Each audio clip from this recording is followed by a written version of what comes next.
Leo loved adventures. With his blue backpack and his best friend, a little bluebird named Pip, he was always ready to explore. One morning, Pip dropped a tiny map into Leo's hand. "Wow," said Leo. "A treasure map."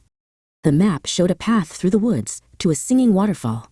"Let's go, Pip," Leo cried. They walked through the tall trees of the whispering woods.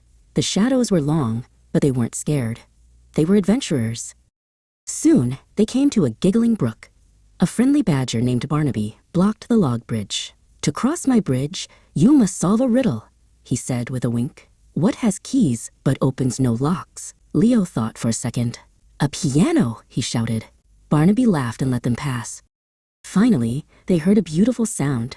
It was the singing waterfall. Water splashed over glowing rocks, making a lovely song. Leo and Pip listened for a long time. It was their best adventure ever, and they couldn't wait for the next one. Ravi was a small boy who lived in the town of Malgudi. One sunny afternoon, while walking home from school, he saw something brown lying under the big banyan tree in the market square. It was a thick leather wallet. Ravi's heart thumped with excitement. He picked it up and peeked inside. It was full of money, more than he had ever seen. "I can buy the big toy car from the shop," he thought. He looked around, saw no one, and quickly tucked the wallet into his school bag. But as he walked on, a heavy feeling grew in his stomach. He remembered his father's words, "An honest heart is a happy heart." He imagined the sad face of the person who had lost their money. He stopped, turned around, and ran back to the banyan tree.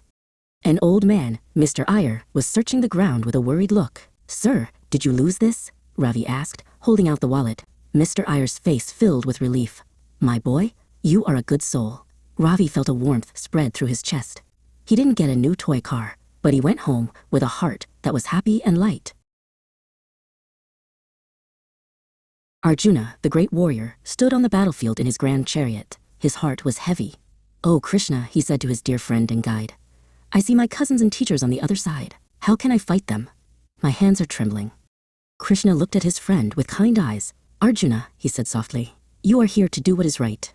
Do not worry about who is in front of you. Just focus on your duty and do it with all your heart." Arjuna listened to Krishna's words. He looked into his friend's wise and loving eyes and felt a new strength inside him. He took a deep breath and his hands became steady. "You are right," he said, picking up his mighty bow. "I will do my duty."